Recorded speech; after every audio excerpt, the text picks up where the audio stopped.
The roar of the exhaust fan filled the kitchen as I raised a hand to wipe the sweat from my brow, carefully turning the pieces of meat in the pot roast. The glistening beef bubbled in the rich gravy, its savory aroma blanketing the entire room. It was Michael's favorite dish, and I had intentionally chosen the best cut of chuck roast, letting it slow cook for over 2 hours. "Grandma, is my pudding ready?" Lily poked her little head around the kitchen doorframe, her dark eyes sparkling. "Almost, sweetie," I said, turning down the heat on the stove. I turned to open the oven, and the sweet smell of caramel immediately wafted out. The crème brûlée had a perfectly golden, lightly torched top, exactly the way Lily loved it. Pulling on a pair of oven mitts, I carefully removed the baking dish. "Wow, it smells amazing." Lily clapped her hands, jumping up and down. "Grandma is the best." I smiled and stroked her hair. "Go tell Mommy and Daddy that dinner will be on the table in 10 minutes. A wave of warmth washed over me as I watched Lily's retreating, skipping figure. Today was Thanksgiving, a rare occasion for my son's family to come over for dinner. I had started planning the menu 2 days ago and woke up at 6 o'clock this morning to go to the supermarket for the freshest ingredients. Pot roast, shrimp scampi, seared scallops, green bean casserole, a full spread of all their favorites. Last week, Jessica had casually mentioned she was craving shrimp scampi, so I had a friend who lives near the coast ship the freshest jumbo shrimp. It cost a small fortune, but the thought of seeing the happy faces of my son and his family made it all worthwhile. As the last of the vegetables came out of the pan, I let out a long sigh. 3 hours of cooking had left my old back aching, but looking at the colorful, fragrant dishes covering the dining table, the exhaustion seemed to melt away. "Everything's ready. Everybody wash up for dinner," I called out towards the living room as I untied my apron. There was no response. The canned laughter from the reality show on the television felt particularly jarring. I walked into the living room to see Michael staring down at his phone, scrolling endlessly. Jessica and Lily were sitting on the couch, watching TV, the coffee table in front of them littered with sunflower seed shells and fruit peels. "Dinner's ready," I repeated, raising my voice slightly. Michael grunted an acknowledgement without looking up, his fingers still swiping across the screen. Jessica glanced at me, then told Lily, "Go wash your hands for dinner," before turning her eyes back to the television, showing no intention of getting up. Silently, I returned to the kitchen to plate the last dish, then took out the special dinnerware. I had bought this set of hand-painted ceramic plates 10 years ago when my late husband and I took a trip through New England. I rarely used them, saving them only for important holidays. When I carried the final platter to the dining room, the scene before me made my hand tremble, nearly causing me to drop the dish. Michael, Jessica, Lily, and at some point, they had arrived unannounced. Jessica's brother and his wife were already seated around the table. Plates and utensils were already set out in front of them. The platter of pot roast was half empty, and several of the large shrimp were already gone. "Mom, you were taking too long, so we started without you," Jessica said, her words muffled as she chewed on a piece of shrimp. "You can just eat something in the kitchen. You're used to eating alone anyway." I stood frozen, my legs feeling as heavy as lead. There was no place for me at the table. Not even a single plate or set of silverware had been prepared. Michael finally looked up and saw me standing there, a frown creasing his brow. "Mom, what are you standing there for?" He glanced around the table, seemingly just noticing the lack of an empty seat. He got up, went to the kitchen, grabbed a bowl, and casually spooned some food into it before handing it to me. "Here, Mom, you can eat over on the side." The bowl was the one I used to mix dog food for the stray that lived in the neighborhood. I took the bowl, my fingers trembling slightly. "I'm not hungry," I whispered, my voice barely audible. "Oh, Mom's just being fussy," Jessica's sister-in-law said with a laugh. "Older folks don't eat much anyway. A couple of bites standing up is fine." Lily looked at me, then at her parents, a confused expression on her small face. "Isn't Grandma eating?" "Grandma's not hungry," Jessica answered for me, placing another shrimp in Lily's bowl. "Hurry up and eat. You have your piano lesson after this." I turned and walked to the bathroom, shutting the door behind me, finally letting the tears I had been holding back stream down my face. In the mirror, an old woman with bloodshot eyes stared back at me, her wrinkles creased with sweat and grease, her apron stained with soy sauce. I turned on the faucet and splashed cold water on my face, trying to calm myself. Fumbling in my pocket, I pulled out my phone and, after a moment's hesitation, dialed a number I hadn't called in a long time. "Arthur, it's me, Eleanor," I said, keeping my voice low. "Could you do me a favor? Can you come over for dinner?" "Yes, right now. There are some things I need you here for." After hanging up, I took a deep breath, composed my expression, and walked out of the bathroom. The table was filled with laughter and conversation, as if I didn't exist. I walked silently to the front door, preparing to welcome the only reinforcement I could think of, my old friend Arthur Vance, who had been a lawyer for over 40 years. When the doorbell rang, the clatter and chatter at the dining table came to an abrupt halt. Who could that be at this hour? Jessica frowned, a piece of shrimp suspended in midair. I wiped my hands and walked briskly to the door, my back straighter than it had been all day. When I opened the door, Arthur Vance's sharp suit and gleaming leather shoes came into view. He was holding an elegant gift box. "Eleanor, it's been too long," he boomed, his voice loud enough for everyone in the house to hear. "I was just passing through the neighborhood and remembered it was Thanksgiving, so I thought I'd drop by." I took the gift box, smelling the faint, earthy aroma of expensive wine.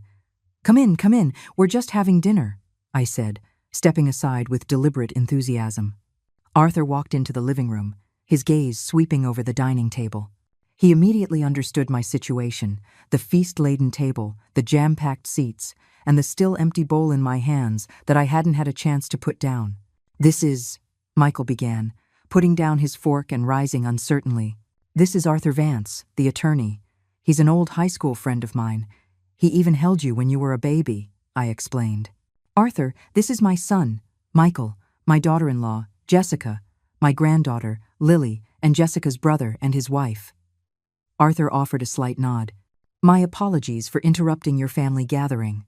"No, not at all, not at all," Michael said, waving his hands hastily, suddenly becoming solicitous. "Mom, why didn't you tell us you had a guest coming?" He quickly brought a chair from the kitchen, squeezing it into the already crowded space around the table. "Mr. Vance, please, have a seat. Mom, you sit too." Jessica's expression shifted as if she were changing masks, her face breaking into a wide smile. "Hello, Mr. Vance. We didn't know you were coming. The food is almost gone. Let me go make a few more dishes." "Arn." "No trouble at all," Arthur said with a smile, waving his hand but naturally accepting the chair Michael offered. "I know Eleanor's cooking. Just smelling that pot roast tells me it's the same incredible quality as always." I noticed Michael and Jessica exchange a look. Jessica quickly stood up and took a brand new set of dinnerware from the cabinet, the set I had bought last year for Christmas, but hadn't brought myself to unwrap. "Mom, you sit here," Michael said, giving me his seat and grabbing another stool for himself from the kitchen. I sat down in silence, looking at the suddenly appeared plate and utensils, and the food Jessica was eagerly placing into my bowl. 10 minutes ago, I was an invisible woman excluded from the family dinner. Now, because of the arrival of a lawyer friend, I had miraculously been granted a seat and attention. Arthur took a sip of the tea Jessica offered him. "Excellent tea. Eleanor, have you given any more thought to that matter I mentioned?" I paused for a second, then caught on. "I'm still thinking about it." "What matter?" Michael's ears practically perked up. Arthur set down his cup, his voice soft but every word clear. "Oh, just about the eminent domain case for that old house your husband, Robert, left you. The compensation payout has come through. It's a considerable sum. I was just advising Eleanor to properly plan how to use the funds." All. The table fell so silent you could hear a pin drop. A piece of fish Jessica's brother had just picked up fell back onto his plate with a soft thud. "A payout?" Michael's voice jumped an octave. "Mom, why didn't you ever mention this?" I took a sip of soup to hide the smirk at the corner of my mouth. "You never asked. How much is it?" Jessica blurted out then, realizing her tactlessness, quickly added, "I mean, with that much money, it must be inconvenient for you to handle it all alone, Mom. We can help." Arthur took a document from his briefcase and handed it to me. "This is the latest appraisal report. It's 20% higher than we initially expected." He intentionally didn't state the specific number, but it was clear to everyone that it was a substantial fortune. I took the document without opening it. "Thank you," I'll look it over carefully later. The rest of the dinner became strangely lively. Jessica kept serving me food and pouring my tea, while Michael reminisced about how hard my life had been and how I had scrimped and saved to send him to college. Jessica's brother and his wife suddenly became exceptionally talkative, complimenting my youthful appearance and my cooking skills, as if they weren't the same people who, just an hour ago, told me to eat a few bites standing up. Only Lily ate quietly, looking up at me from time to time. When Jessica was serving me soup again, I felt a small hand sneak under the table and gently grasp my fingers. Lily's palm was warm and soft, like a beam of light shining into my cold heart. "So, Mr. Vance, which firm are you with now?"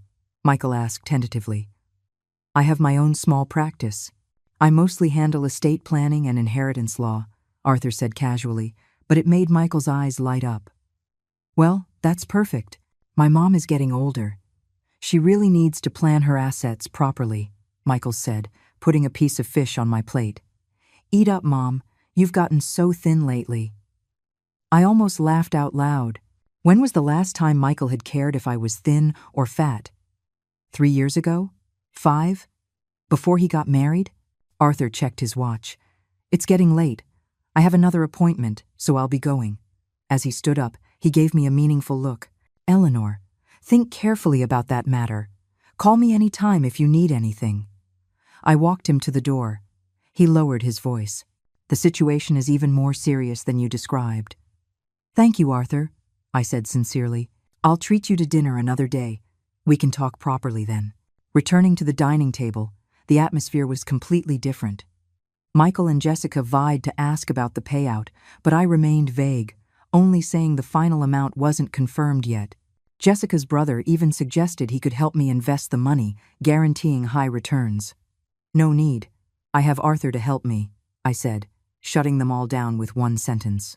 After dinner, Michael and Jessica, contrary to their usual behavior, fought over who got to clear the dishes, insisting I go rest. I went to the balcony for some fresh air, gazing at the full moon in the sky. I remembered when my husband was still alive. Every Thanksgiving was a joyful family reunion. In the 3rd year after he passed, Michael got married, Jessica came into our lives, and the feeling of home slowly began to change. When did I go from being a mother who deserved respect to an insignificant old woman in my son's eyes? And when did my value start being measured in money, just to earn a seat at the dinner table? "Grandma!" Lily's voice came from behind me. She was holding a small tart. "I saved this for you. It's pumpkin, your favorite." I took the tart and knelt to hug my sweet girl, hiding the tears welling in my eyes. In this house, perhaps only this 9-year-old child still genuinely loved her grandmother. "Lily, take the trash out for Mommy," Jessica called from the kitchen. After Lily ran off, Jessica came onto the balcony holding a fruit platter. "Mom, have some fruit." She hesitated for a moment. "That payout Mr. Vance mentioned. Exactly how much is it?" I looked at her carefully shaped eyebrows and eager eyes and suddenly felt a wave of exhaustion. "Not much, just enough for my retirement." "Mom, don't say that. It's not like we won't take care of you," Jessica said with a strained smile. "Michael is your son. He's supposed to take care of you in your old age." "Yes, just like today," I thought with a cold, internal laugh, taking care of me by letting me eat standing up in the kitchen. But I didn't say it out loud. That night, after all the guests had left, Michael, for the first time in ages, offered to walk me to my room. At my bedroom door, he hesitated, then said, "Mom, I'm sorry about today. We didn't realize you hadn't eaten yet." I looked at him, this son I had carried for 10 months and raised with so much hardship, his eyes now a mixture of calculation and guilt. I wanted to ask him, if Arthur hadn't shown up, if there had been no payout, would he have ever realized how hurtful his actions were today? "Get some sleep," was all I said in the end, gently closing the door. Lying in bed, I took out my phone and sent a text to Arthur Vance. "Thank you for your performance today. I think we need to have a serious talk about my will." Outside, the Thanksgiving moon was full and bright, but in my heart, a storm was raging. The morning after Arthur's visit, I broke a lifelong habit and didn't get up early to make breakfast. For years, my internal clock was set to 6 o'clock in the morning, waking me to prepare a meal for my family. Even after Michael married and moved out, I kept the routine, always thinking they might drop by unexpectedly and I'd have something warm for them. But today, I let myself lie in bed until 7:30. Sunlight streamed through the gap in the curtains, drawing a golden line across the floor. I stared at that line of light, recalling the 180-degree shift in Michael and Jessica's attitude last night, and a wave of nausea washed over me. The doorbell rang at precisely 8 o'clock. Through the peephole, I saw Jessica standing outside, holding 2 plastic bags and wearing a forced smile. "Mom, I brought you breakfast, fresh bagels and orange juice." As soon as she entered, she busied herself setting the food on the table. "Eat it while it's hot. I remember you loved the ones from this place." I stood in the kitchen doorway, watching her bustling figure, a sense of unreality washing over me. When was the last time Jessica had bought me breakfast? It must have been back when she and Michael were first dating, trying to make a good impression. "What brings you here so early?" I asked, not touching the food and pouring myself a glass of warm water instead. Jessica's smile faltered for a second. "I just thought you might be lonely, so I came to have breakfast with you." She looked around. "The house is a bit messy. Let me help you tidy up." "No need. I'm used to doing it myself." I sat at the table, looking at the bagels. They were from the old deli I liked, a place 4 bus stops away. Jessica had actually gone all that way to buy them. She sat down across from me, her eyes darting around. "Mom, about that payout Mr. Vance mentioned yesterday. What's the situation exactly?" "Ah, finally getting to the point." I sneered internally but kept my face impassive. "It's that small house Robert left me, over on the east side. They're redeveloping the area." "How big is it?" Jessica's eyes lit up. "About 600 square feet, I think. It's an old place," I said nonchalantly, taking a bite of a bagel. The cream cheese was tangy. Jessica quickly handed me a napkin. "Then the payout must be at least a couple $100,000, right?" I wiped my mouth, not answering directly. "Arthur said it would be a bit higher than the market rate. The final number isn't set yet. How are you going to manage all that money by yourself?" Jessica's voice rose an octave. "There are so many scammers these days, and seniors are their biggest targets." "I have Arthur looking out for me," I said, intentionally emphasizing his role and watching Jessica's face contort as if she'd swallowed a fly. "Mr. Vance seems very close to you," she probed. "High school classmates. We've known each other for over 50 years. I took a sip of juice. His wife passed away young, and he's been single ever since. He often organizes reunions for us old friends." I deliberately made it sound ambiguous, watching Jessica's expression shift. She was probably imagining some special relationship between Arthur and me, worrying that the money might fall into an outsider's hands. "Mom, a matter this big should be handled by family," Jessica said, putting down her bagel, her tone becoming serious. "Michael is your only son. The money would be safest with him. We can help you invest it. It's much better than leaving it in a bank." "We'll see," I said, standing up to signal that breakfast was over. "The money hasn't even come through yet." Jessica knew better than to press further, but she insisted on helping me with the dishes and mopping the floor. Before she left, she said she would bring Lily to see me on the weekend. As I saw her out, I noticed her sneak a glance at the folder on my coffee table, the one Arthur had left yesterday. It actually contained brochures for the local community college's senior programs. Closing the door, I let out a long sigh, as if I had just finished a battle. Standing on the balcony, watching Jessica's hurried departure, I suddenly realized how foolish I had been. I had always given unconditionally, thinking that love and sacrifice would earn me respect and care, only to cultivate greed and a sense of entitlement. My phone vibrated. It was a call from Michael. I stared at the screen for a long time until the ringing stopped. A few minutes later, a text message popped up. "Mom, Jessica said you weren't feeling well. Do you need me to take you to the doctor?" I didn't reply. Instead, I dialed another number. "Hello, is this the community college? I'd like to sign up for the painting class next week." After hanging up, I felt a long-lost sense of relief. When I was young, I loved to paint, but I gave it up for family and work. Now, it was time to live for myself. That afternoon, I rummaged through closets and found my long-neglected art supplies. Then I went to a bookstore and bought a few painting tutorials. At the checkout, the cashier was a kind-faced elderly woman who smiled when she saw my books. Starting a new hobby after retirement? Yes, a new beginning, I replied with a smile. Our community has a painting class every Wednesday. I'm one of the teachers, she said, handing me a flyer. Feel free to drop by. The first class is free. I took the flyer. It had Hillcrest Arts Community printed in large letters with a schedule of classes below. On the back, handwritten in pen, were the name Carol Evans and a phone number. You're Mrs. Evans? I asked, surprised. Just call me Carol, she said, beaming. I used to teach at the Art Institute. I couldn't sit still after retiring, so I started teaching some of the ladies to paint. I decided to sign up for her class on the spot. Carol enthusiastically told me about the curriculum and invited me to the community's autumn outing next week.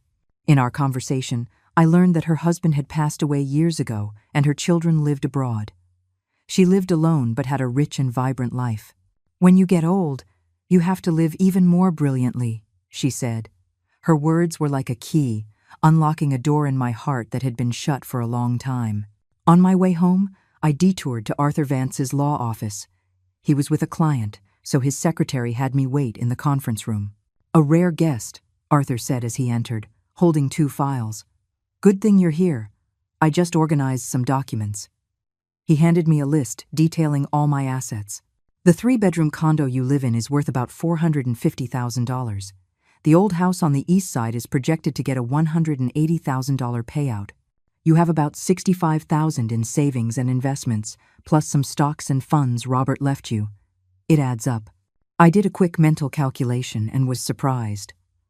Which is why you need a solid plan, Arthur said sternly. I saw what happened yesterday, Eleanor. You have to start thinking about yourself. We talked all afternoon.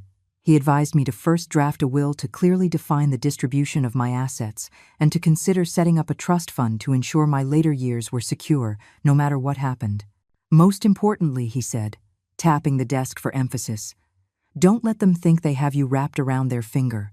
Human nature, especially family ties, can't withstand the test of money. Before I left, he gave me a draft of the will and some brochures for retirement homes.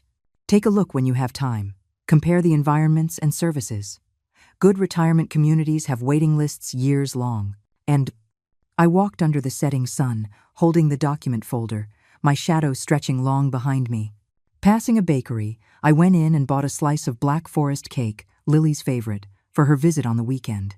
When I got home, I locked the draft of the will in a drawer and placed the retirement home brochures conspicuously on the coffee table. The next time Michael or Jessica came, they would surely see them. That evening, I did something I hadn't done in years. I poured myself a small glass of red wine and sat on the balcony, sipping it slowly. My phone rang again. It was Michael. I still didn't answer, but I sent him a text back. Bring Lily over for dinner this weekend. I bought her favorite cake. I wanted to see my granddaughter, that was all. As for my son and daughter-in-law, it was time they learned that a mother's love is not an endless spring. It can run dry, and it needs to be nurtured. The wine was slightly tart with a sweet aftertaste. The stars in the night sky seemed brighter than usual, just like my gradually clearing thoughts. Tomorrow, I would buy new art supplies and call Carol to ask what I needed to prepare for the autumn outing. They say life is rare after 70, but it felt like my life was just beginning. For the first painting class, I was late. It wasn't intentional. Just as I was about to leave, Michael called, saying Lily had a fever and might not be able to visit on the weekend. I could hear the probing tone in his voice, likely testing to see if I would offer to go take care of her. Is it serious? Have you seen a doctor?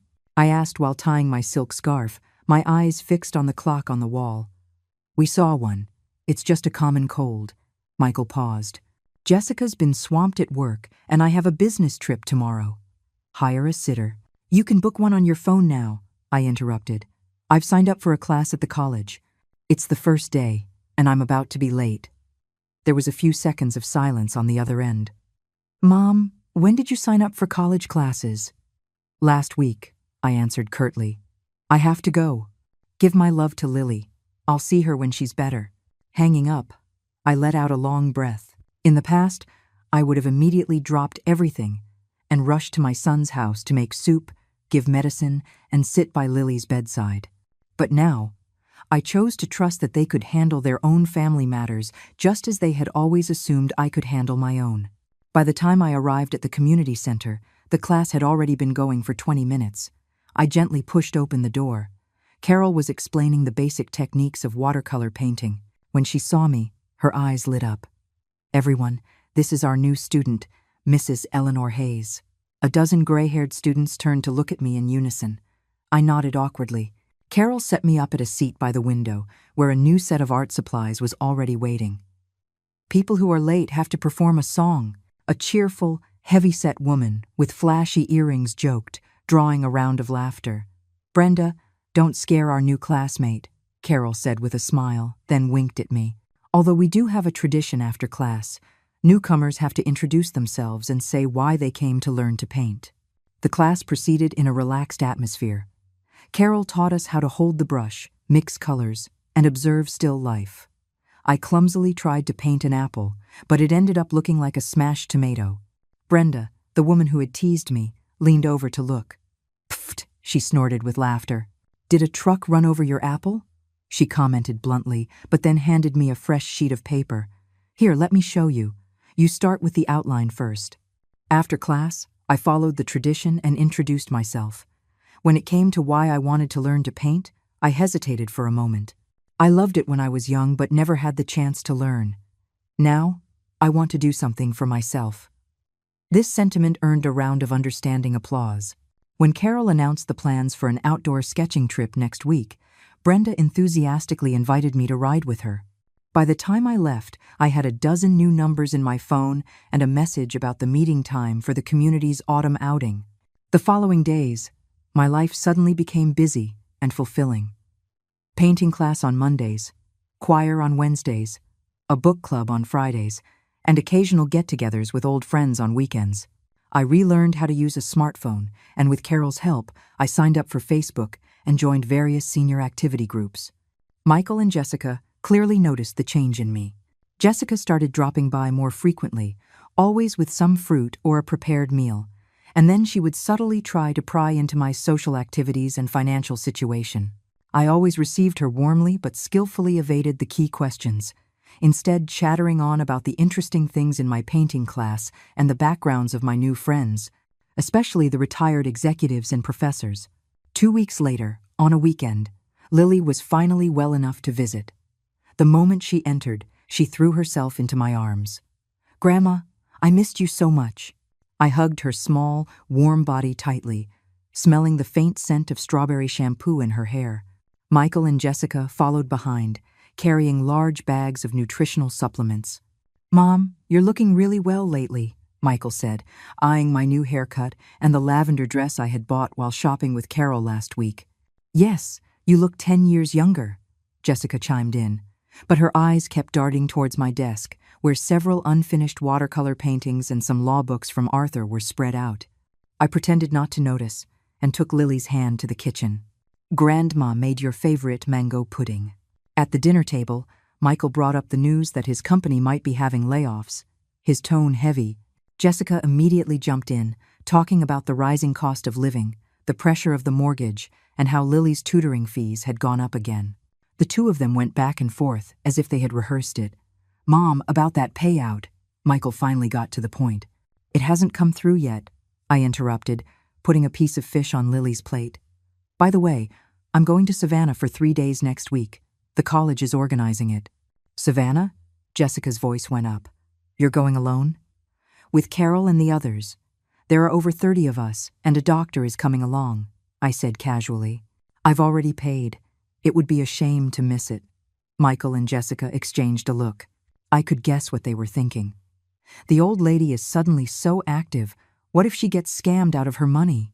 "Mom, those kinds of tour groups are notorious for scamming seniors." "You should cancel," Michael said with a frown. "If you want to go to Savannah, we can drive you on a weekend." "No need. At my age, I'm more comfortable with people my own age," I said with a smile, declining his offer.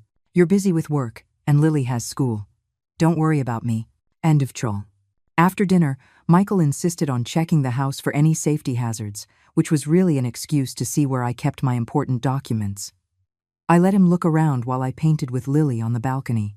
"Grandma, you paint so well," Lily said, looking at my watercolor landscape with genuine admiration. "Mrs. Evans is a good teacher," I said, stroking her hair. "Do you want to learn? There's a children's painting class next Saturday. Grandma can take you." Lily nodded excitedly and ran to the living room to tell her parents the good news. I heard Jessica's sharp voice. "No, she has English tutoring on Saturdays." A moment later, Lily came back with her head down, her eyes red. I put my arm around her and whispered in her ear, "It's okay. When your class is over, Grandma will teach you privately." As they were leaving, Michael suddenly clutched his chest and squatted down, his face pale. Jessica and I rushed to help him to the sofa. He was covered in a cold sweat, saying he had a sharp pain in his left chest. "I'll call an ambulance." Jessica fumbled for her phone. "No, it's an old problem," Michael said weakly, waving his hand. "Just work stress. I'll be fine after a rest." I poured him a glass of warm water, feeling suspicious. Michael had been healthy his whole life, rarely even catching a cold. How could he suddenly have an old problem? Watching his clumsy performance of a heart attack, I suddenly understood something. "Do you want to lie down in your old room for a bit?" I asked intentionally. Even though I had converted it into my art studio, the sofa bed was still there. Michael's expression froze. His supposed illness immediately improved. He insisted he was fine and that it was time to go home. I saw them to the elevator. Lily clung to my hand, reluctant to let go. "Grandma, can I really not learn to paint with you next week?" "There will be other chances," I said, kissing her forehead, a pang of sadness in my heart. After closing the door, I immediately sent a text to Arthur Vance. "I want to finalize the will as soon as possible." The next morning, as I was preparing my materials for painting class, the phone rang. It was Jessica, her voice tinged with a rare panic. "Mom, Michael's in the hospital. The doctor said it might be a heart attack." My heart skipped a beat, but I quickly calmed myself. "Which hospital? I'll be right there." "First General, the emergency room." "Mom, the medical bills," she trailed off. "Focus on his health first. We'll worry about the money later." I hung up and hurriedly changed to go out. In the hospital corridor, I saw Jessica talking to a doctor, her expression grave. As I got closer, I heard the doctor say they needed to perform an angiogram, and if they found severe blockage, he might need a stent. "How much will that cost?" Jessica asked bluntly. "The test alone is around $5,000. If he needs a stent, a domestic one is about $20,000, and an imported one can be $30,000 to $50,000. Jessica's face turned pale. "That's so expensive." I stepped forward. "Doctor, I'm the patient's mother. Please use the best treatment plan available." The doctor nodded and went to prepare for the procedure. Jessica turned to me, her eyes filled with a complex emotion. "Mom, we're a little tight on cash right now." "I have my insurance card. It should cover most of it," I said calmly. "The important thing is to save him." After Michael was wheeled into the catheterization lab, Jessica and I sat in the waiting area in silence. She kept scrolling through her phone, probably looking up the costs of heart stents and insurance policies.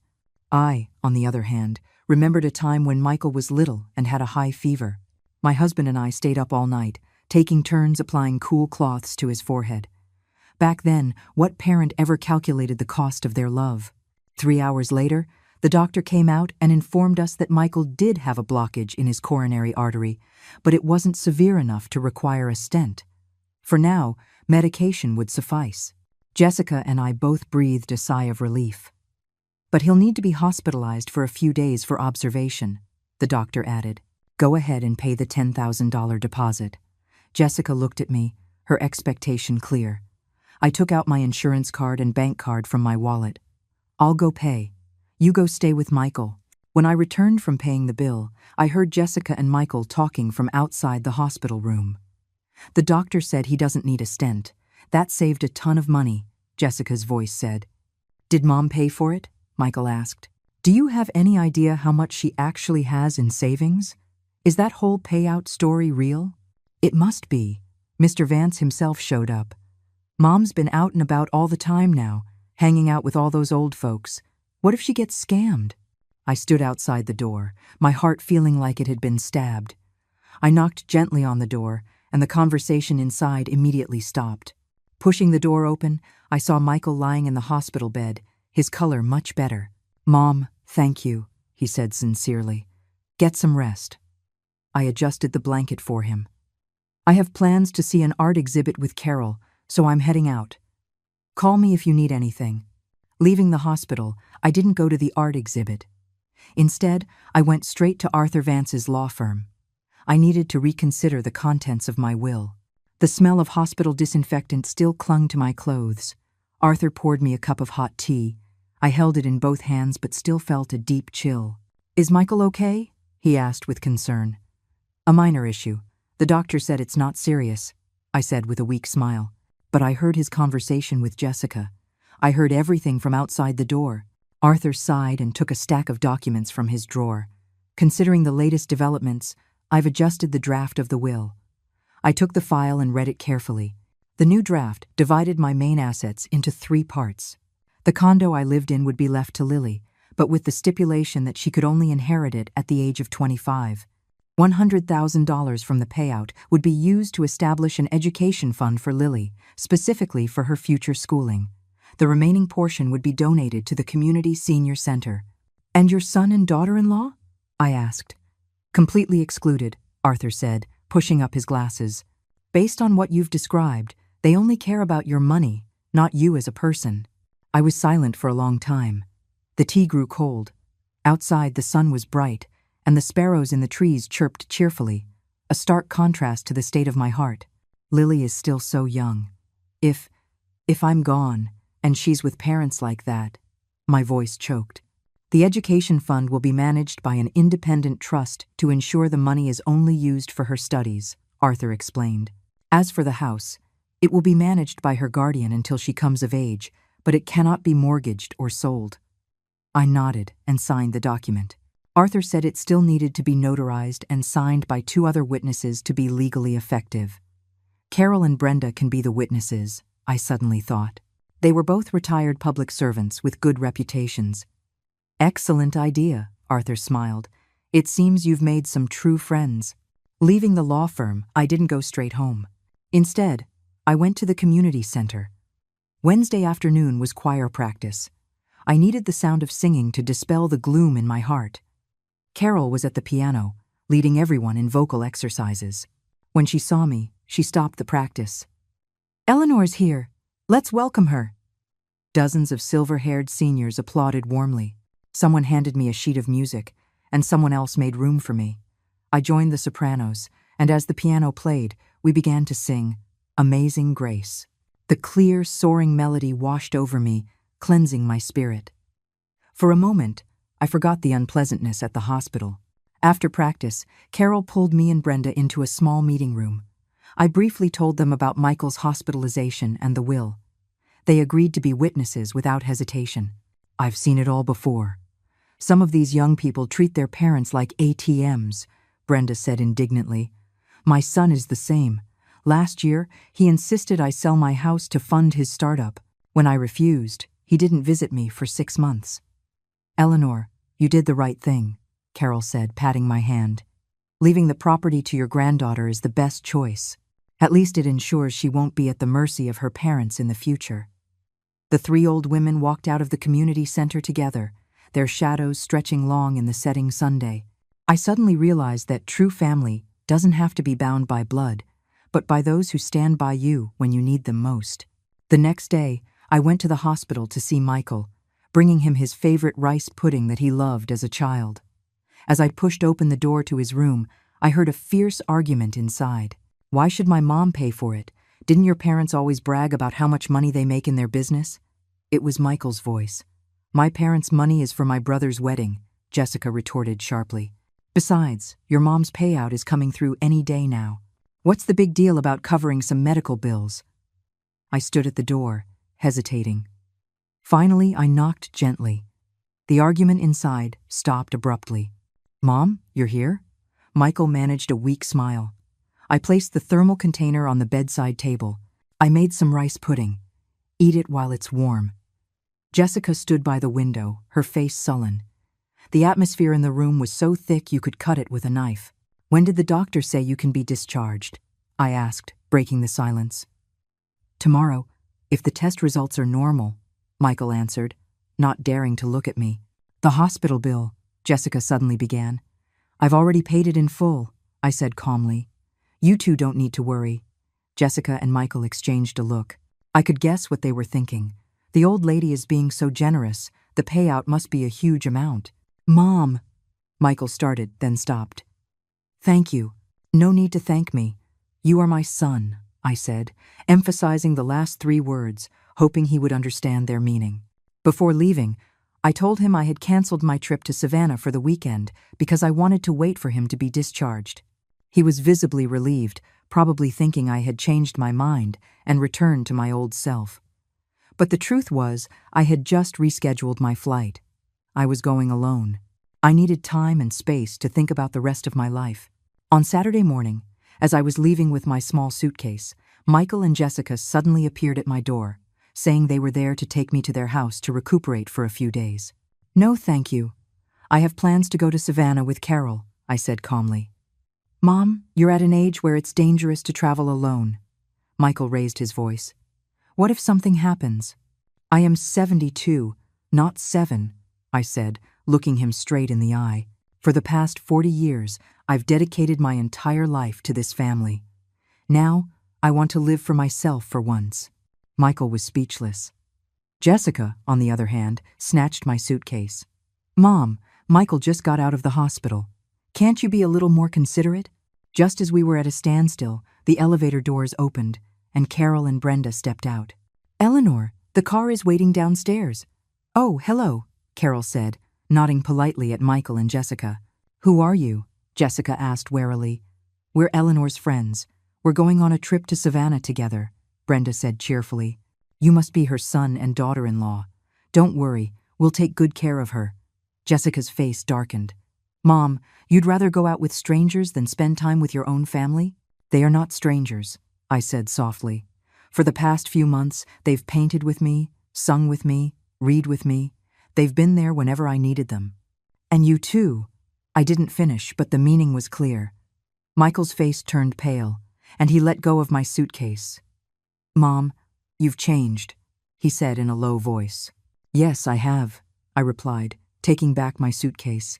"Because I finally understand that love should not be a one-way street, and respect is something you have to earn for yourself." Carol and Brenda stood silently on either side of me, like 2 guardians. Finally, Michael and Jessica stepped aside. As the elevator doors closed, I saw a flicker of regret in Michael's eyes. But it was too late. The mother who gave unconditionally, who always put them first, was gone forever. The 3 days in Savannah were like a dream. We stayed in a historic inn by the river, watching the mist rise in the morning, strolling through the Spanish moss-draped squares during the day, and listening to live music in a cozy club in the evening. The dozen or so seniors on the trip each had their own stories. We shared memories, talked about life, and felt young again. On the flight back, Carol quietly asked me, "Do you regret it, treating your son like that?" I looked out the window at the passing landscape and shook my head. I only regret not waking up sooner. As the plane was landing, my phone rang. It was a number from the hospital. A sense of dread washed over me as I tremblingly answered the call. "Is this Mrs. Eleanor Hayes? Your son, Michael Hayes, was admitted again with chest pain. This time, it's a confirmed acute heart attack. He needs emergency surgery." The phone almost slipped from my hand. Carol quickly steadied me. "What's wrong?" "Michael, heart attack, needs surgery," I stammered. Brenda immediately pulled out her phone to check flights. "The next flight back leaves in 20 minutes. We can make it." The sight of 3 old women running through the airport with their luggage must have been quite a spectacle, but we didn't care. There was only one thought in my mind. Michael had to be okay. No matter what, he was my son, my only son. The plane flew back with astonishing speed, the world outside blurring into a streak. I clutched my phone, calling Jessica every 10 minutes for an update on Michael's condition. "Mom, don't worry. The doctor said the success rate for the surgery is very high. Jessica's voice sounded strangely calm, almost cold. What kind of surgery? A stent or a bypass? I pressed. I think it's a bypass. I don't really understand the medical terms. Her answer was vague. Carol and Brenda exchanged a worried look. Brenda whispered, "For a heart attack, they usually consider a stent first. A bypass is only for very severe cases." Unease grew in my heart. Michael was only in his early 40s and generally healthy. How could he suddenly need a bypass? And how could Jessica, his wife, be so clueless about the surgery he was having? After landing, we rushed straight to the hospital. Outside the cardiac surgery ward, I saw Jessica casually playing on her phone, without a trace of worry on her face. "Where's Michael?" I asked, out of breath. Jessica looked up, a flicker of surprise in her eyes, as if she hadn't expected me back so soon. "Still in the operating room. What kind of surgery?" I looked her straight in the eye. "A stent or a bypass?" The doctor's explanation was too technical, she said, avoiding my gaze. Just then, the doors to the operating room opened, and a doctor in green scrubs walked out. "Family of Michael Hayes?" I rushed forward. "I'm his mother." The surgery was a success. "We placed one stent," the doctor said, removing his mask, his face tired but satisfied. "The artery is open, and blood flow is restored." I spun around to look at Jessica. Her face instantly turned ashen. "You said it might be a bypass."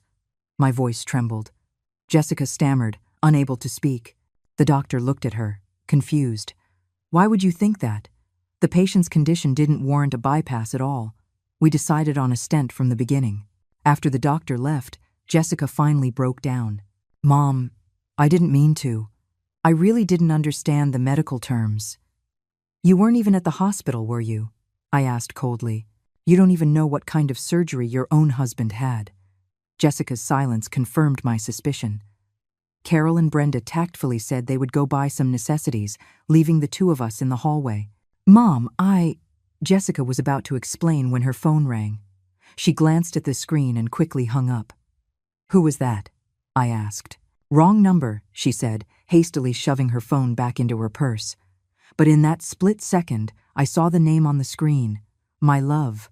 Michael was moved to the ICU for observation, and we couldn't visit him yet.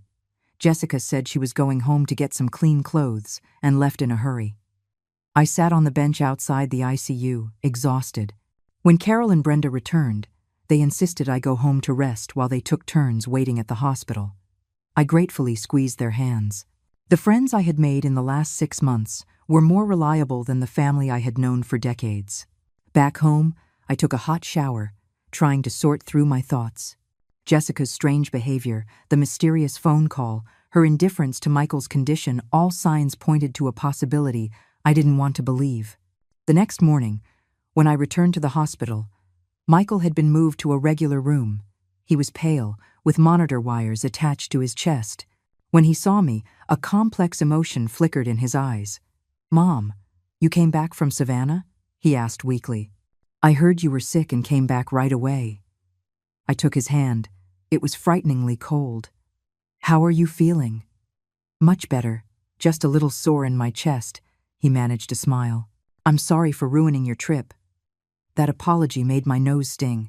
How long had it been since my son had said sorry to me? Since he got married, it seemed I was always the one apologizing for various imaginary faults. "Where's Jessica?" I asked, looking around the room. Michael's expression darkened. "She said she had an urgent matter at work and would be back later." I poured him a glass of water and helped him drink. Just then, a phone vibrated in Jessica's purse, which she had left on a chair in the room. Michael gestured for me to bring it to him. A text message was displayed on the screen. "Babe, did the old lady find out? I'm dying here. When can you get away?" My hand trembled, and the phone fell to the floor. Michael struggled to sit up to see, but I quickly pressed him back down. "Don't move, you'll tear your stitches." But it was too late. Michael had seen the message. The color drained from his face. The heart rate on the monitor spiked, and the alarm blared piercingly. Nurses and a doctor rushed in, pushing me aside to attend to Michael. I stood in the corner, watching my son's pained expression, my heart twisting in agony. Half an hour later, Michael's condition stabilized. The doctor gravely told me that the patient needed absolute quiet, as any emotional distress could cause complications. Family members should avoid upsetting the patient, he said pointedly, obviously guessing what had happened. I nodded and sat by the bed, gently holding Michael's hand. He had his eyes closed, but tears were streaming from the corners. "Mom, you knew all along," he said, his voice hoarse. "No, I only suspected," I answered softly. Michael opened his eyes, the same eyes as mine, now filled with pain. "I've been such a fool." I didn't press for details or rub salt in the wound by saying, "I told you so." At that moment, my son needed his mother's support, not a lecture. Jessica didn't show up until evening. A strange flush on her cheeks and her hair slightly disheveled. The moment she entered the room, she sensed the tense atmosphere. "What's wrong?" she asked warily, her gaze shifting between the phone on the floor and Michael's grim face. "Get out." Michael squeezed the words through his teeth. Jessica's face changed. "What did you say?" "I said get out." Michael sat up abruptly, wincing in pain. "Go find your love." Only then did Jessica realize she had been exposed. She frantically grabbed her purse and ran out, without even asking about her husband's condition. Michael deflated like a popped balloon, slumping back onto the bed, silent tears streaming down his face. I gently stroked his hair, just as I did when he had nightmares as a child. "Mom, I'm so sorry," he sobbed. "Don't talk. Just rest." I soothed him. That night, Michael developed a high fever. The doctor said it was likely a post-operative infection. I stayed by his bedside, repeatedly wiping his burning forehead with a cool cloth. In his delirium, he would call my name, curse Jessica, and then cry about what an ungrateful son he was. At 3 o'clock in the morning, his fever finally broke. As Michael fell into a deep sleep, I leaned back in the chair, utterly exhausted, my mind a whirlwind of thoughts. 20-some years ago, on another sleepless night just like this, I had watched over a feverish little Michael, praying for his recovery. I never could have imagined that one day I would be caring for my sick son again in this way. The next morning, Carol came to relieve me, insisting I go home and rest. Before I left, Michael woke up for a moment and weakly asked, "Mom, where's Lily?" "At Jessica's parents' house, I assume," I replied. "Do you want me to go get her?" Michael nodded, his eyes filled with worry. "Don't let Lily know. She's too young." I promised him I would handle it and left the hospital. Standing in the early morning sunlight, I suddenly didn't know where to go. Home? To pick up Lily? Or to confront Jessica?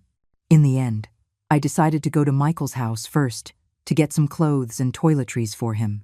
Using my spare key to open the door, I was met with a scene of utter chaos. A shattered picture frame, clothes strewn everywhere, and the strong smell of alcohol. On the coffee table was a document. I picked it up. It was a divorce agreement, already signed with Jessica's name. The date was yesterday's. Had she planned this all along? The bedroom was in even worse disarray. The closet was open, and most of Jessica's clothes were gone. The cosmetics on her vanity were nearly all gone, but strangely, their wedding photo still hung above the bed, though the glass was cracked like an ugly scar. I gathered some of Michael's clothes and his toiletries. Just as I was about to leave, the doorbell rang. Through the peephole, I saw Lily standing outside, with Jessica's mother behind her.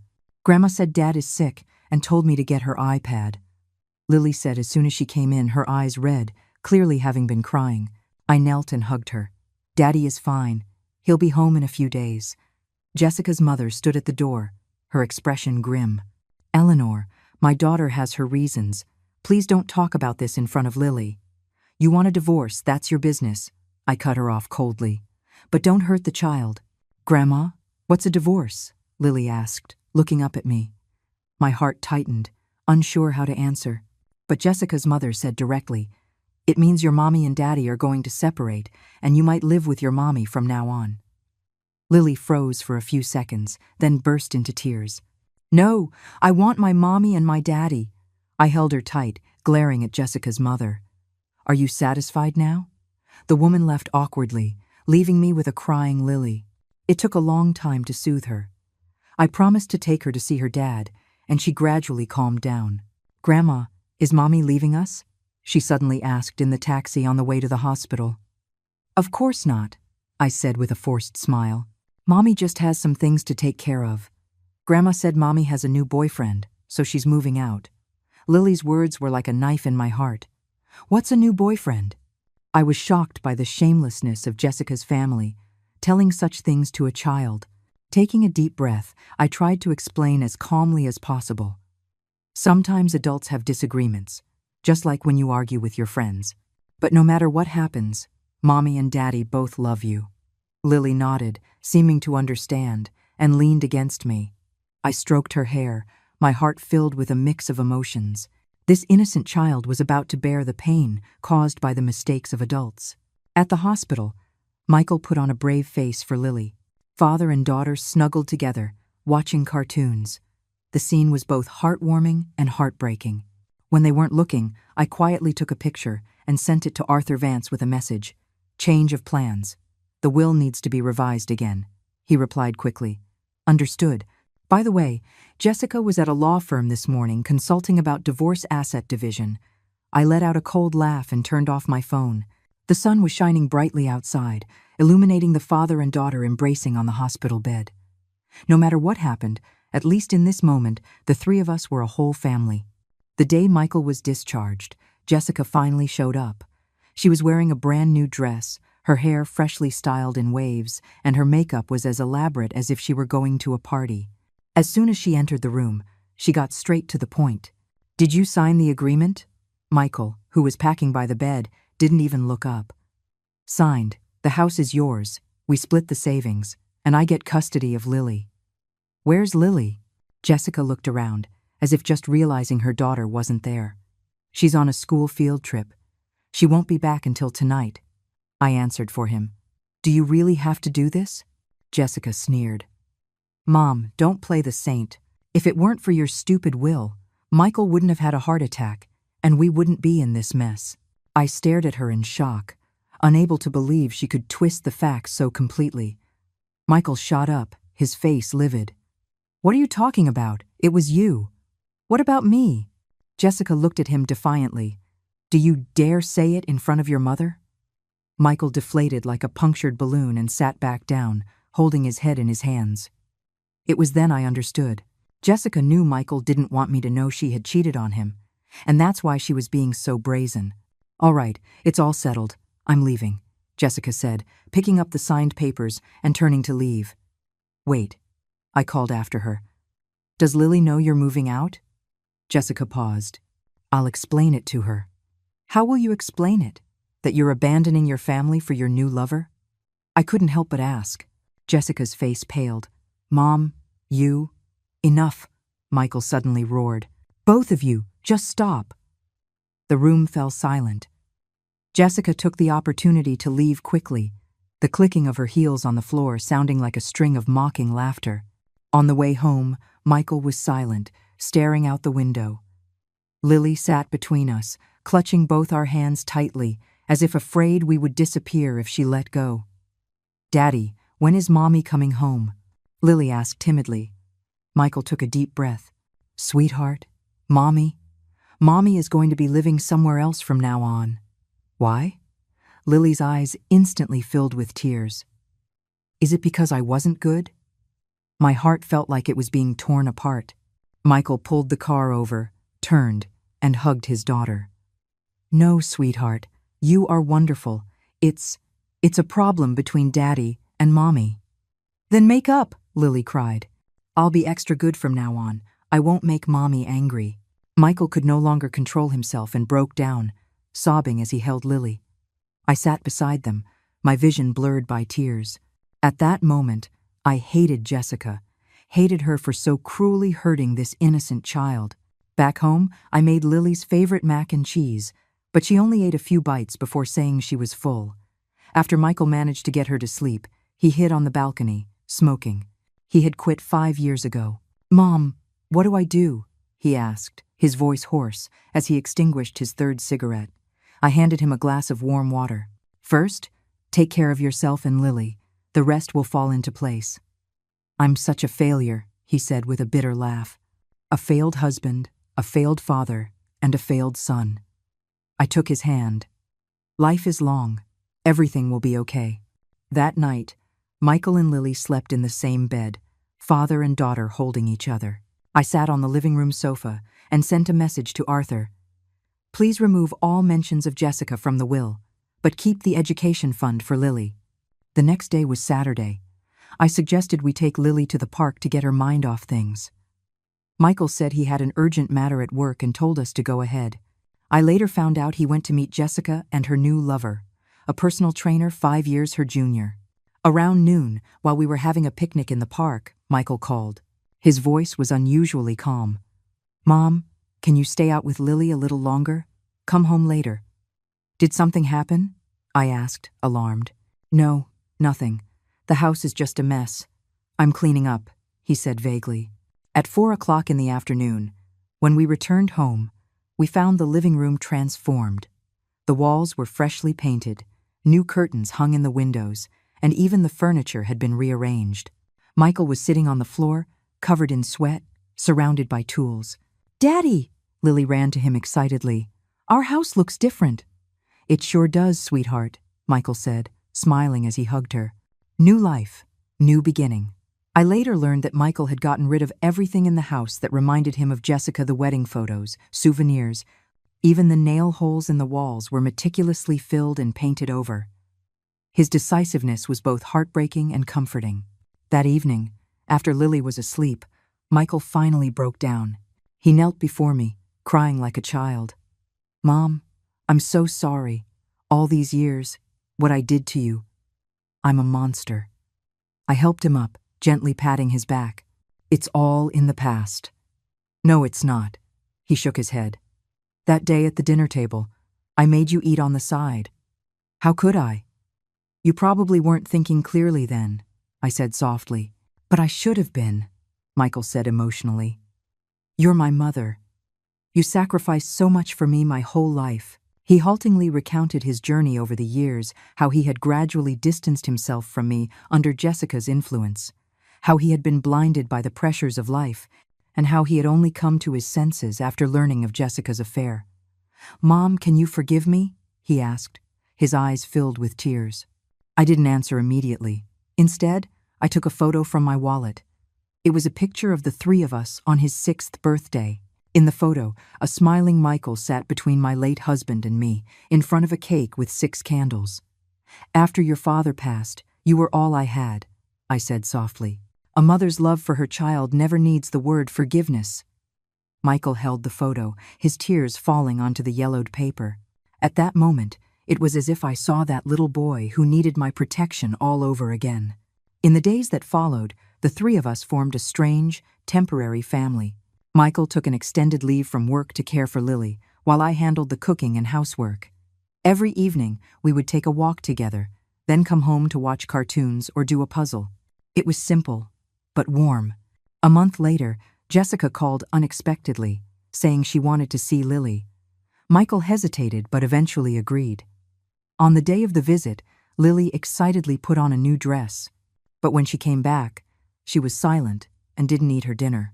Mommy said she wants to take me to Disneyland, Lily said suddenly before bed. But I don't want to go anymore. Why not? Michael asked. Because she wants to bring that man with her. Lily buried her face in her pillow. I don't like him. He's always touching Mommy's butt. Michael's face instantly turned to stone. I quickly soothed Lily to sleep, then pulled him out to the balcony. Don't get angry in front of the child, I warned. That witch? Michael gritted his teeth. She actually said that in front of Lily. Calm down, I said, pressing his trembling hand. Think about how to protect Lily. The next day, Michael went to see a lawyer and filed to modify the visitation terms of the divorce agreement, requesting that Jessica not be allowed to bring a new partner during her visits. Jessica was furious and screamed at him over the phone, even threatening to fight for full custody. She won't win, Michael's lawyer said confidently. The judge will consider the child's well-being. Sure enough, the court sided with Michael, also ruling that Jessica could only see Lily once a week, and a third party had to be present. Jessica threw her purse on the courtroom floor in a fit of rage but was helpless. After that storm, our lives gradually returned to normal. Michael went back to work, and Lily slowly adjusted to her new life. As for me, I continued my community activities, but with a new task: picking up Lily from school every Wednesday afternoon and taking her to painting class. One day, Lily drew a picture of the three of us: Michael on the left, her in the middle, and me on the right, holding hands under a vibrant rainbow. She titled the drawing, "My Family." "Grandma, this is nice too, right?" she asked, looking up at me. I held her tight, holding back tears. "Yes, sweetheart, this is very nice too." That night, I showed the drawing to Michael. He was silent for a long time, then said softly, "Mom, I was thinking of moving back in with you, if you don't mind." I looked at him, surprised. "What about this house?" "We can rent it out to help with expenses," he smiled. "I've figured it out. Family is more important than a house." And so, in my 72nd year, my son and granddaughter came back to me. We squeezed into my 3-bedroom condo, living like a normal family, eating together, watching TV together, even arguing over the remote control. One day, while organizing things, Michael found the draft of my will. He read it silently, then handed it back to me. "Mom, you were right to do this. The money should go to Lily. It has nothing to do with me." "I've changed my mind," I said, tearing the draft in half in front of him. "Now, I want to see you two live well, while I'm still here to see it." With tears in his eyes, Michael hugged me tightly and didn't let go for a long time. Outside, the setting sun cast a warm, golden glow on our reunion. Autumn came and went. In the blink of an eye, it had been 3 months since Michael and Lily moved back in. During this time, our home settled into a new rhythm. In the morning, Michael would drop Lily off at school before heading to work. I would handle the grocery shopping and cooking. In the afternoon, I would pick Lily up from school. In the evenings, the three of us would gather around the dinner table, sharing stories from our day. It was simple, but fulfilling. Jessica would occasionally visit Lily, as stipulated by the court, but her visits were always rushed. Sometimes she was late and left early. Lily's initial excitement gradually faded into indifference. Once, she even said she didn't want to see her mother anymore. "Why, sweetheart?" Michael asked, kneeling to be at her level. Lily fidgeted with her shoe. "Mommy is always on her phone, and she says bad things about you and Grandma." Michael and I exchanged a worried glance. That evening, we held a small family meeting and decided not to force Lily to see Jessica for the time being, but also not to speak ill of her. "The child has her own feelings. We should respect them," I suggested. "But we shouldn't completely cut off their mother-daughter relationship either." Michael nodded and contacted a child psychologist the next day, hoping a professional could help Lily navigate these complex emotions. The psychologist advised against completely ending the visits, but suggested changing the environment to somewhere more relaxed, like a park or an amusement park, to reduce Lily's stress. One weekend in early October, we were making dumplings at home when the doorbell rang. Through the peephole, I saw Jessica standing outside with her personal trainer boyfriend, both holding gifts. "Who is it?" Michael called from the kitchen. "Your ex-wife and her boyfriend," I said in a low voice. "Should I open the door?" Michael's face darkened, and he was about to say no, but Lily had already run over and pressed the button to open the door. "Mommy!" The door opened, and Jessica stood there awkwardly. "Lily, we were just passing by and wanted to see you." Her gaze went past Lily to Michael. "Michael, you look well." The personal trainer stood behind her, his eyes shifting, none of the arrogance he had shown on the phone. I noticed he was holding a Disney store bag, obviously trying to win Lily over with a gift. "The court order says you can't bring him here," Michael said coldly. "We'll just stay for a minute," Jessica pleaded. "Lily, Mommy bought you a gift." Lily stood in the doorway, looking hesitantly at the Disney bag, then back at her father. I walked over and gently placed a hand on his shoulder. "Let her in, but that man has to wait outside." The trainer's expression changed, and he was about to say something, but Jessica quickly stopped him. "Wait for me downstairs. I'll only be 10 minutes. And so, Jessica came in alone, perching on the edge of the sofa like an anxious guest. Lily sat beside her, carefully unwrapping the gift, an Elsa doll. "Do you like it?" Jessica asked with a forced smile. Lily nodded but didn't show the usual excitement she had when receiving a gift. An awkward silence filled the living room. Michael stood in the kitchen doorway, his arms crossed, not saying a word. "Michael, can we talk in private?" Jessica suddenly said. Michael frowned. "Whatever you have to say, you can say it here." Jessica glanced at me and Lily, then lowered her voice. "It's about the house." I immediately understood. I took Lily's hand. "Sweetheart, let's go to the kitchen and cook the dumplings." Closing the kitchen door, I deliberately turned on the range hood to create noise so Lily couldn't hear the conversation in the living room. But through the glass, I could see Jessica's agitated expression and Michael's increasingly grim face. 10 minutes later, we heard the front door slam. I turned off the range hood and heard Michael's suppressed roar. "Get out, and don't ever bother us again." Lily flinched, and the Elsa doll fell to the floor. I patted her head soothingly and walked out of the kitchen. Jessica was gone. Michael stood by the window, his shoulders tense. "Daddy," Lily called out timidly. Michael turned around, the anger on his face instantly replaced by gentleness. "It's okay, sweetheart. Come on, let's finish making the dumplings."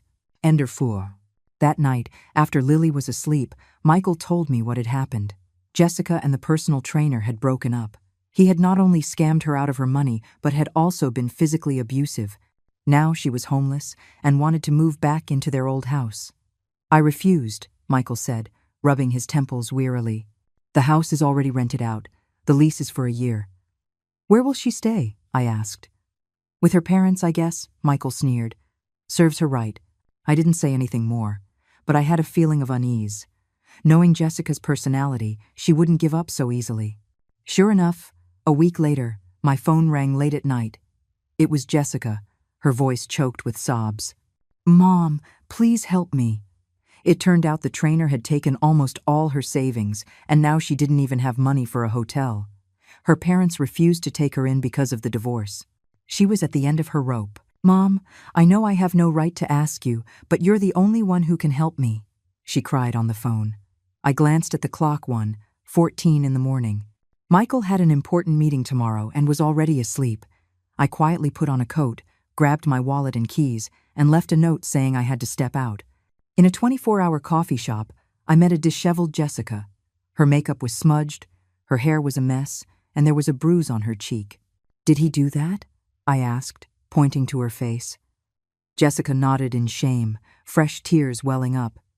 "Mom, I'm so sorry. I'm sorry for what I did to you, to Michael, to Lily." I ordered her a hot milk and listened as she recounted the events of the past few months, how she had been deceived by the trainer's sweet talk, how she had foolishly abandoned her family, and how much she regretted it now.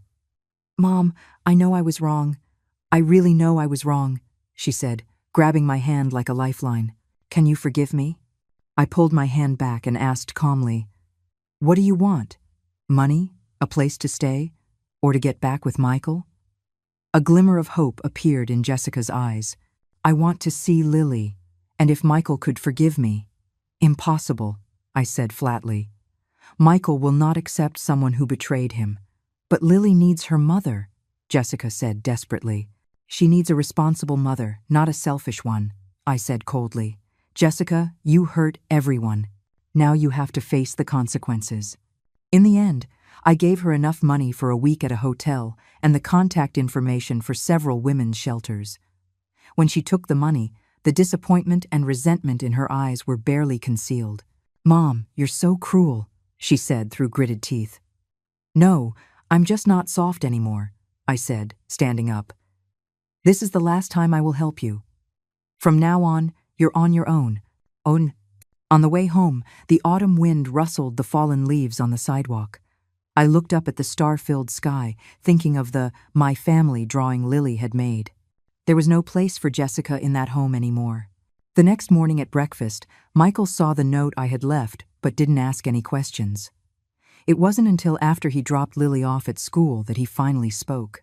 "Mom, Jessica came to you last night." I didn't hide anything and briefly told him what had happened. Michael was silent for a long time after I finished. "You did the right thing," he finally said. "She has to learn to be responsible for her own choices." I nodded, but a small worry lingered. Jessica wouldn't give up so easily, especially now that she was desperate. Sure enough, 3 days later, when Lily came home from school, she told me, "Mommy came to see me at school today." My heart tightened. What did she say? "She said she wants to move back in with us," Lily said with a pout. "But I don't want her to. I like it now, with just you and Daddy." I immediately called Michael and told him what had happened.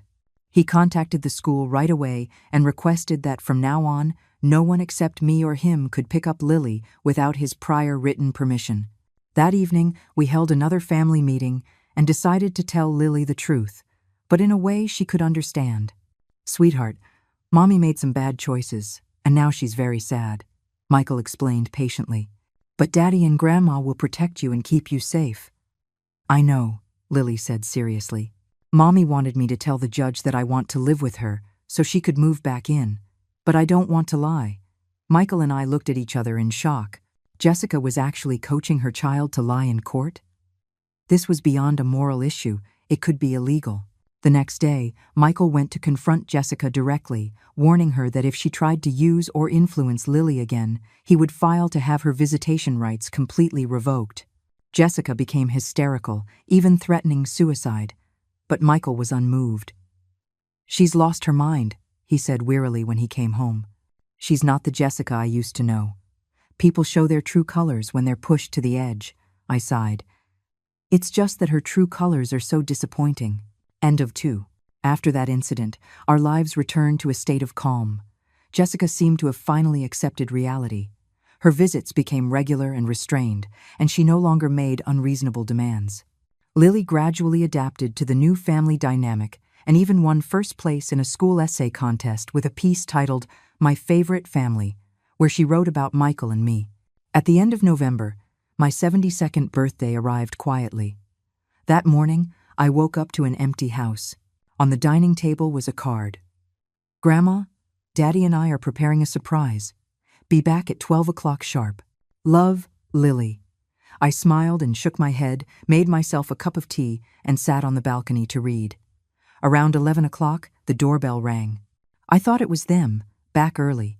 But when I opened the door, Arthur Vance was standing there, holding a large bouquet of carnations. "Happy birthday, Eleanor," he said with a smile. "Even if I'm a day early," I was surprised but invited him in. "How did you remember my birthday? We're old friends, aren't we?" He looked around. "Michael and Lily aren't home?" I explained the situation and poured him some tea. Arthur took a folder from his briefcase. "Actually, besides wishing you a happy birthday, I came to discuss something." He opened the folder. It was the updated draft of the will. I had completely forgotten about it since Michael and Lily had moved back in. "Things are different now," I said, pushing the file back towards him. "I want to reconsider the distribution of the assets." Arthur nodded. "I thought so. Michael has changed a lot, hasn't he?" "Yes, he's like a different person," I smiled, though the cost was a bit high. As we were talking, we heard a key in the lock, followed by Lily's excited squeal. "Grandma, we're back." Michael, Lily, Carol, and Brenda all came bustling in, carrying a cake, presents, and bags of groceries. Seeing Arthur, Michael was visibly surprised for a moment, then greeted him warmly. "Mr. Vance, you're here to celebrate my mom's birthday too? That's great." The scene that followed brought tears to my eyes. Carol and Brenda were busy in the kitchen. Michael and Arthur were chatting animatedly, and Lily was curled up on my lap, showing me the gifts she had made herself: a picture frame, a bracelet, and a card filled with loving messages. Lunch was a feast fit for a king. Everyone raised their glasses to wish me a happy birthday. After we had eaten, Arthur suddenly stood up and took a small box from his pocket. "Eleanor, actually, I had another reason for coming today." He took a deep breath, opened the box, and inside was a simple, antique silver ring. This was the kind of friendship ring that was popular when we graduated high school. I've kept it all these years. Now, I want to ask if you'd be willing to let it become a different kind of promise. Ems. The living room fell silent. I stared at the ring, then at Arthur's earnest face, momentarily at a loss for words.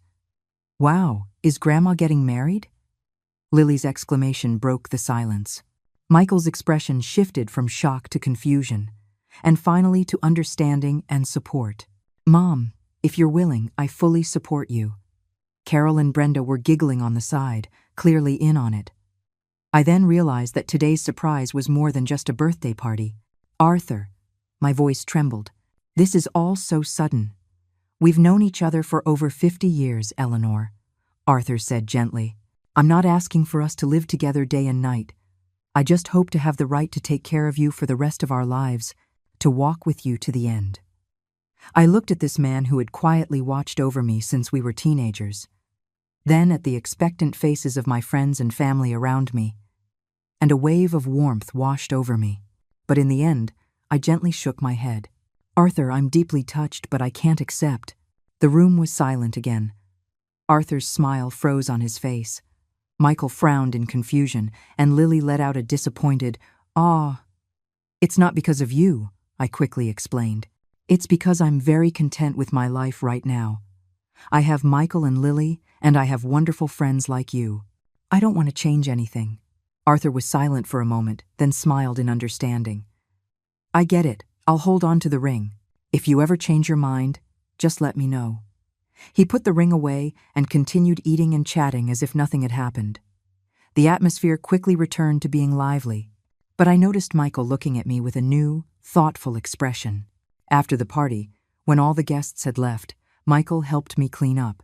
He suddenly asked, "Mom, did you turn down Mr. Vance because of me and Lily?" I stopped wiping the table and nodded honestly. "Partly. I don't want any more major changes in our family, especially now that everything has just stabilized." "But you deserve to have your own life," Michael said earnestly. "Me and Lily won't be a burden to you forever." "You are not a burden," I said, patting his arm. "Taking care of you is my choice, just like turning down Arthur was my choice. I'm happy, really." Michael hugged me tightly, burying his head in my shoulder like he did when he was a child. "Mom, thank you." At that moment, I knew I had made the right choice. Life is rare after 70, and in my old age, I had found the most precious thing of all: family. What could be more blissful than that? Just before New Year's, the community organized a most beautiful family competition. To my surprise, Michael, Lily, and I were nominated by our neighbors. Eleanor's family, with 3 generations living together in harmony, should definitely be chosen, Carol advocated at the community meeting. When I heard the news, I was in the kitchen, stewing Michael's favorite pork rib soup. Lily rushed in excitedly. "Grandma, we're going to win an award." "What award?" I asked, wiping my hands, confused. "The most beautiful family award," Lily danced around. "Carol said it's because our family is so full of love." When Michael came home from work, I told him about it. He was stunned for a moment, then gave a wry smile. "Most beautiful family? A divorced single father living with his daughter and his old mother? You call that beautiful?" "The beauty of a family isn't in its form, but in its content," I said softly. "As long as there is love, it's the most beautiful family." Michael nodded thoughtfully, then suddenly suggested, "Mom, let's go on a trip for New Year's, just the 3 of us." "Where to?" I asked. "Savannah," he said with a smile, "to make up for the trip that was cut short." Oh. And so, on the first day of the New Year's holiday, the 3 of us boarded a plane to Savannah. It was Lily's first time flying, and she was so excited she kept running up and down the aisle. Michael had to repeatedly pull her back to her seat. "Daddy, is there a Disneyland in Savannah?" she asked, looking up at him. "No, but there's the historic riverfront, Forsyth Park, and lots of beautiful sights," Michael explained patiently. "Can I draw there?" "Of course, my little artist," I said, smiling and stroking her head. Watching the father and daughter interact so closely, a warmth spread through my heart. 6 months ago, I couldn't have even dreamed of such a happy moment. The 3 days in Savannah were like a dream. We stayed in a charming bed and breakfast in the historic district, watching the mist on the river in the morning, strolling through the tree-lined squares during the day, and listening to stories in horse-drawn carriages in the evening. Lily took hundreds of photos with her little camera and filled a thick sketchbook with drawings. "Grandma, this is for you," she said on the last day, mysteriously handing me a handmade scrapbook. On the cover, In crooked handwriting were the words, "My family." I opened it. Inside were all the pictures she had drawn of us over the 3 days. There was one of Michael putting a coat on me, one of me braiding Lily's hair, one of the 3 of us sharing a bowl of shrimp and grits. The last page was a family portrait. We were standing on a cobblestone street, with the setting sun behind us. The scene was so heartwarming it made my eyes sting. "Sweetheart, this is beautiful," I said, hugging her tightly. "This is the best gift Grandma has ever received." On the flight back, Lily fell asleep leaning against me. Michael stared out the window at the passing scenery and suddenly said, "Mom, I've decided to apply for a transfer to the branch office." "What?" I was taken aback. "Which branch?"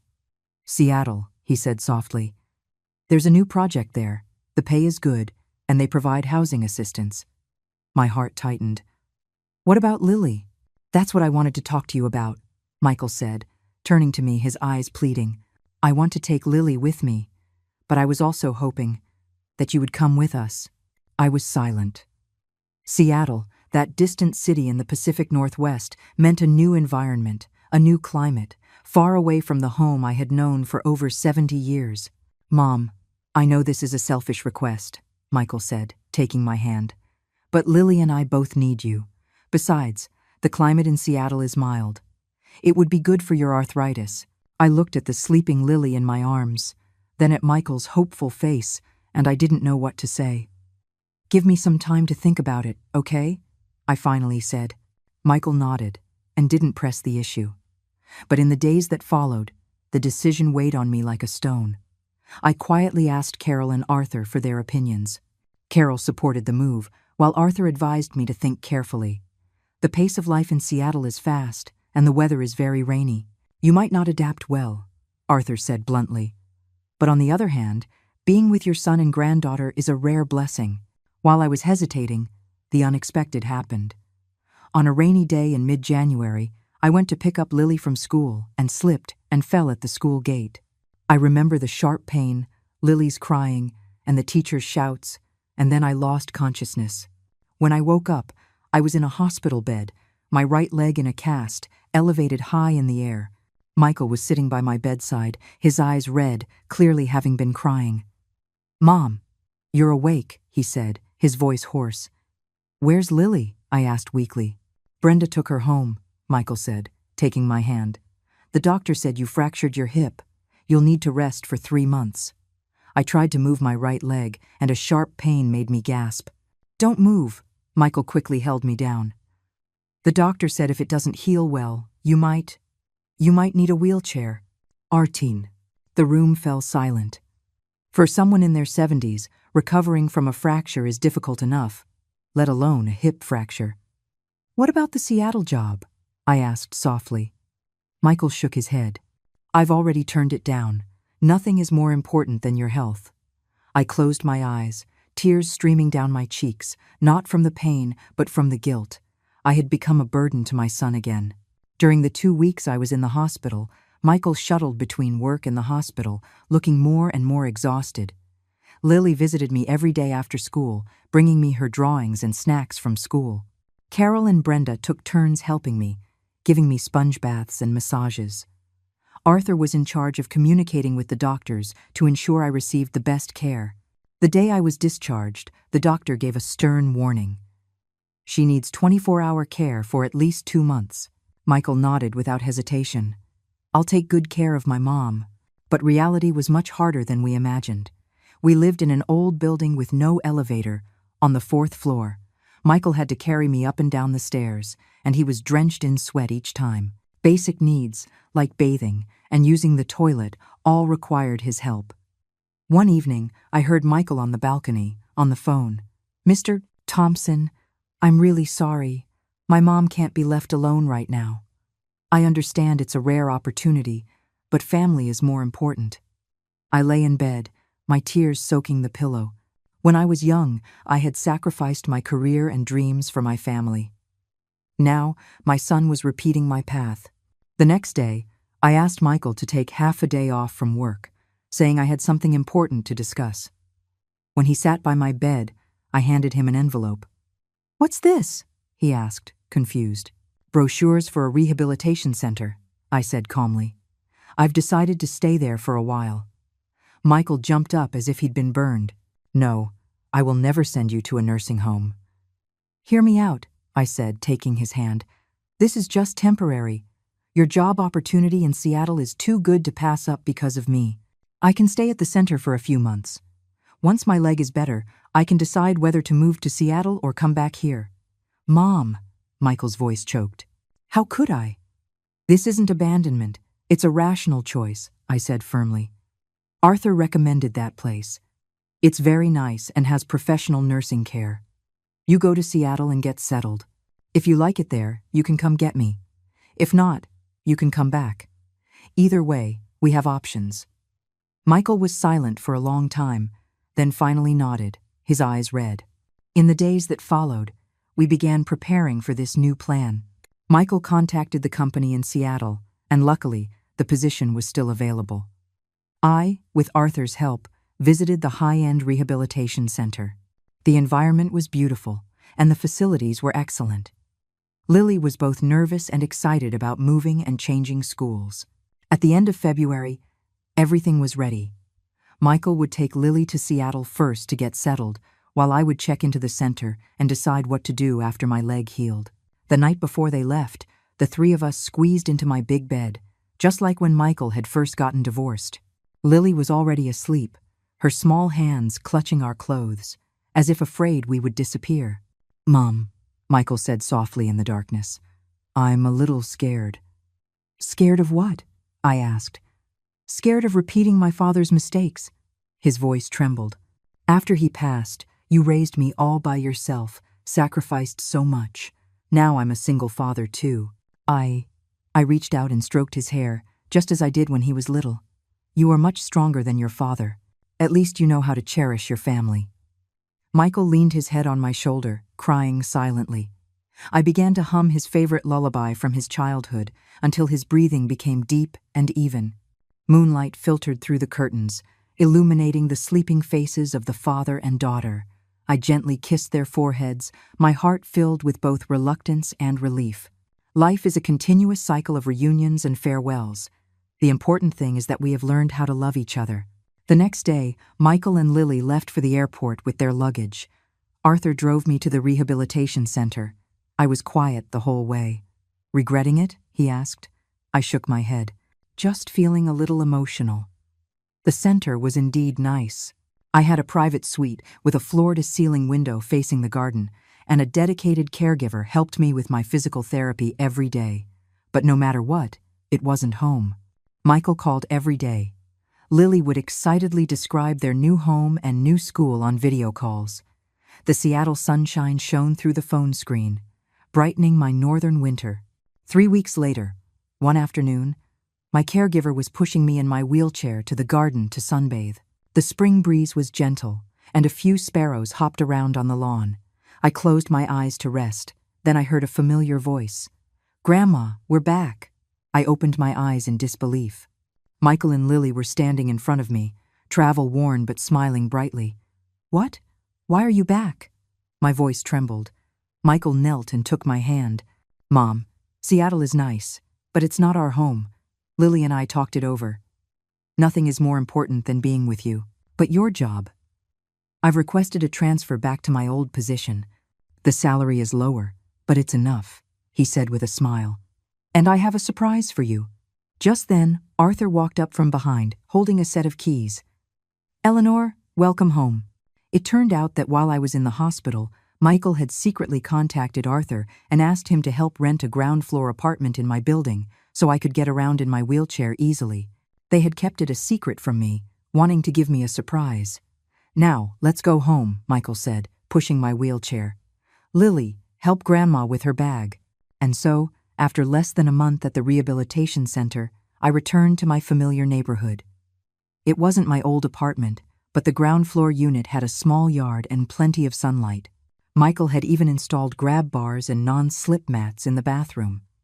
Take it easy. The doctor said you'll be walking in another 2 months, he said while unpacking. Then we can go to Savannah again. You've always wanted to paint the riverfront, right? I sat in my wheelchair, watching my son and granddaughter bustle around, my heart full of warmth. Outside, the spring sun shone on the small lawn, and a newly planted peach tree was sprouting tender new buds, full of life. That night, the three of us once again squeezed into one bed. Lily was already asleep. Michael said softly, "Mom, thank you. Thank you for giving me a second chance." I stroked his head and didn't answer. The moonlight, like water, flowed over us, a silent lullaby. The May sun streamed through the sheer curtains. I stood by the window, carefully attempting to walk without my cane. My right leg still ached faintly, but it could now support my weight. "Grandma, you can stand up," Lily shouted, returning from school. Seeing me, she excitedly dropped her backpack and rushed over, nearly knocking me down. "Easy there, little one." Michael quickly steadied me. "Mom, how does it feel?" "Good," I said, taking a tentative step. "Another 2 weeks and I should be fully recovered." "That's great," Michael's eyes lit up. "Just in time for Mother's Day. We'll have a proper celebration." On Mother's Day, I woke up early to find a large bouquet of carnations and an elegant gift box on the dining table. Michael and Lily stood beside it, saying in unison, "Happy Mother's Day." Inside the box was a light purple silk scarf, the very one I had admired in a shop window last week. My eyes welled up, and I quickly used the scarf to dab at the corners. "Mom, there's this too," Michael said, handing me an envelope. I opened it. Inside were 2 plane tickets to Savannah, dated for the following weekend. "Just the 3 of us?" I asked. "No, just you and Mr. Vance," Michael said with a smile. "You've always wanted to paint the riverfront, right? Mr. Vance happens to have a conference in Savannah and can accompany you." I looked at him in astonishment. You arranged this?" "Lily and I talked it over," Michael said, kneeling down and taking my hand. "Mom, you've sacrificed your whole life for me. Now it's your turn to find your own happiness," Lily chimed in. "Grandma, Daddy and I will be fine. You can go have fun with Grandpa Arthur, don't worry." I looked from one sincere face to the other, and the tears finally broke free. At that moment, I felt the purest form of happiness, not because of what I was receiving, but because the people I loved had learned how to love. In the end, Arthur and I did go to Savannah, but not in the way he had hoped. We walked along the riverfront like we were teenagers again, talking about everything and nothing, reminiscing about our youth. He once again took out the silver ring. I still politely declined, but this time I added, "Arthur, some feelings don't need marriage to prove them. You will always have a special place in my heart." He smiled in understanding, threaded the ring onto a chain, and wore it around his neck. "Then let it be a testament to our friendship." On the flight back, I looked out the window at the cotton candy clouds and thought about the past 6 months. From a neglected old woman to a woman who had rediscovered her self-worth and dignity.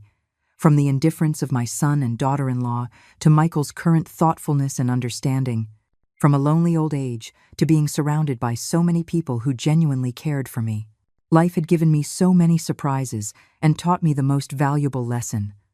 Love is not a one-way street but a two-way flow, and dignity is not given by others but earned by oneself. In early June, my leg had fully recovered. Michael took a day off work to take Lily and me for a picnic in the countryside. The sun was bright, the breeze was gentle.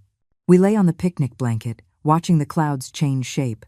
"Mom, I have a decision I want to tell you about," Michael said suddenly. My heart tightened. "What is it?" "I'm going to rewrite my will," he said, sitting up, his expression serious. "Most of the assets will go to Lily in an education fund. A small portion will be donated to the community senior center. And," he paused, "a portion will be left to you, specifically for your hobbies and travels." I looked at him, surprised.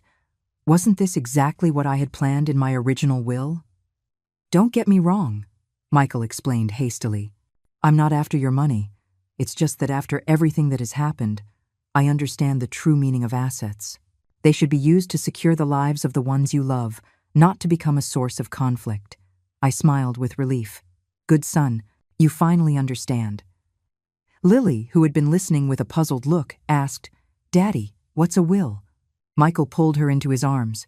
"It's like a letter that grown-ups write to their little ones, to tell them how much we love them and how to protect them if we can't be with them one day." Lily thought for a moment and then said, "Then I want to write a will, too. I'll leave all my toys to Grandma and Daddy." We all burst out laughing at her innocent words, our laughter echoing across the meadow, startling a few sparrows into flight. In July, the community center held a special seminar and invited me to share my experience on improving intergenerational relationships.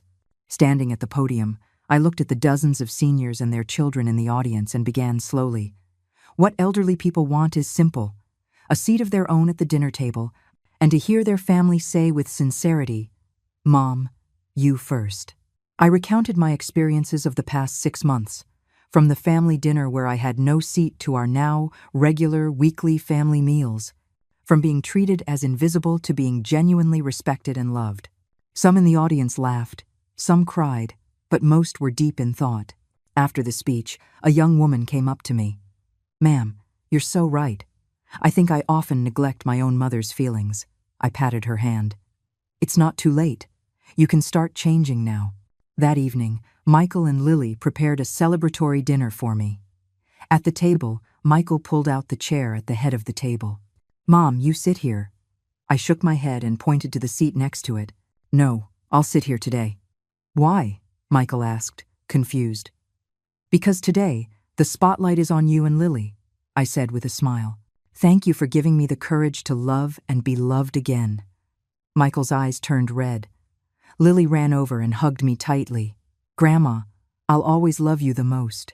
And so, the three of us sat around the dinner table, sharing food and happiness like the most ordinary of families. Outside, the setting sun cast a warm golden glow on our silhouettes. After dinner, Michael insisted on clearing the dishes while I sat on the balcony to enjoy the cool evening air. My phone buzzed. It was a text from Jessica. "Mom, I heard your speech was a great success. Congratulations. I was wondering if I could see Lily." I thought for a moment, then replied, "That is something you need to ask Michael and Lily. My personal advice is that you first learn to respect others, including your own daughter."